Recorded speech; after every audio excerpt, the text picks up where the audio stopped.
இதை வந்து பாத்தீங்கன்னா டெல்டா மாவட்டங்களில் வந்து முன்ன மீத்தேன் திட்டம்லாம் கையெழுத்து போட்டாங்க.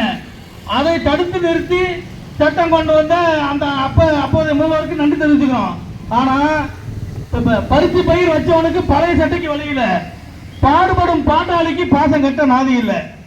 ஐயா போல ஆள் இருந்தாதான் அந்த காயமெல்லாம் ஆறிடும், அடுத்த சந்ததி வளர்வதற்கு வலி மிங்க பிறந்துடும்.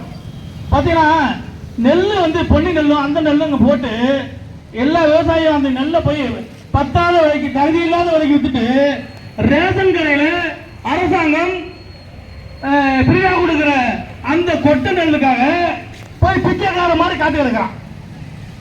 அந்த நிலையை வந்து இந்த அரசாங்கம் எங்களுக்கு நீக்கி தரணும். எங்க நீக்கிற அதே அது மட்டும் இல்லாம குறைந்தபட்ச ரேஷன் கடையில எந்த பொருளும் எந்த ஊர்லயும் கிடைக்கிறது இல்லை.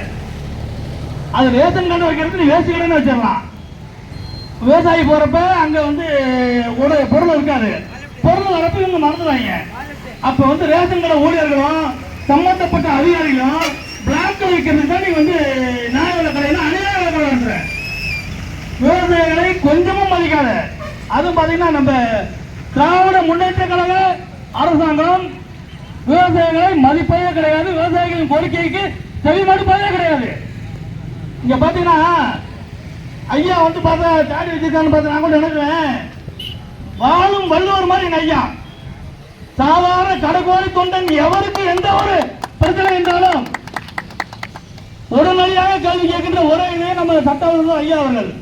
ஐயாவை பார்த்தீங்கன்னா திருச்சி வந்து பிரதமர் வந்தாலும் சரி, முதல்வர் வந்தாலும் சரி, இப்ப நம்ம துணை முதல்வர் வந்தாலும் சரி, யாரு வந்தாலும் அவசரத்தை வைக்கிறாங்க. இது என்னங்க நியாயம்?